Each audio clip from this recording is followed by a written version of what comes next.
Ready start.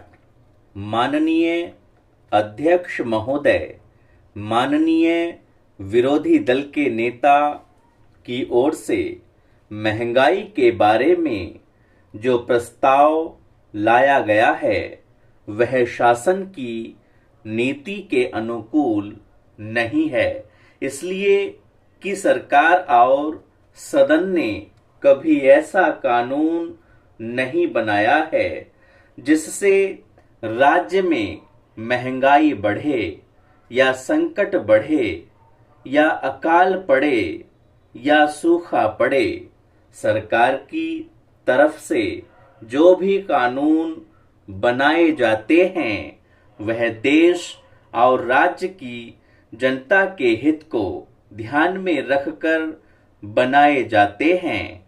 उसी के अंतर्गत हमारी विधानसभा ने ऐसा कानून नहीं बनाया है जिससे कि महंगाई बढ़े। हमारे मुख्यमंत्री जी और मंत्री जी सदैव इस प्रयास में लगे रहते हैं कि राज्य की जनता सुखी हो, खाद्य समस्या का निराकरण हो और उसे किसी प्रकार की परेशानियों का सामना न करना पड़े। यहाँ पर मैं समझता हूँ कि महंगाई के बारे में चर्चा करना उचित नहीं होगा, क्योंकि बढ़ती हुई महंगाई और अभाव की स्थिति राज्य स्तरीय समस्या नहीं है, बल्कि यह एक राष्ट्रीय समस्या है। मैं इस संबंध में संसद के समस्त विधायक और राज्य मंत्रिमंडल से आग्रह करना चाहूँगा कि जहाँ तक हो सके वहाँ तक इस समस्या का समाधान करते हुए शीघ्र निराकरण किया जाना चाहिए। लोकप्रिय मुख्यमंत्री जी ने राज्य के जिन जिन जिलों में अकाल और सूखा पड़ा था वहां के लिए रोजगार और राहत देने के लिए आदेश प्रसारित कर दिए हैं।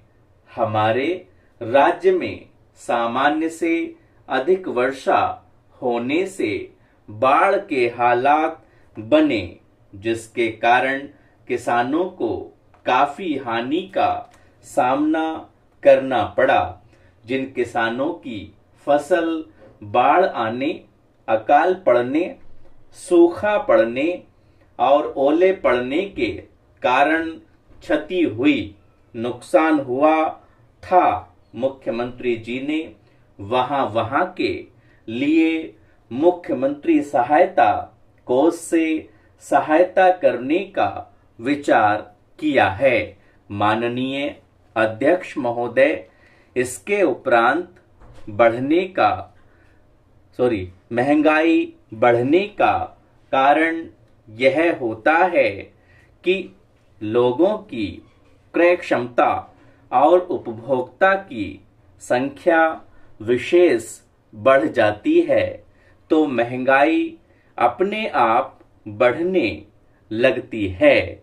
इसीलिए हमारे इतने विशाल समुदाय में महंगाई बढ़ने का कोई विशेष महत्व नहीं होता, क्योंकि महंगाई बढ़ाना शासन की नीति में सम्मिलित नहीं किया गया है।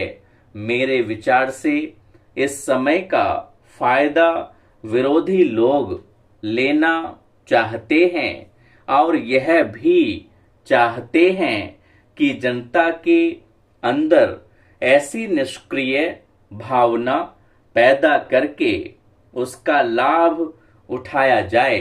हालांकि यह बात कभी टिकाऊ नहीं हो सकती है। देश की जनता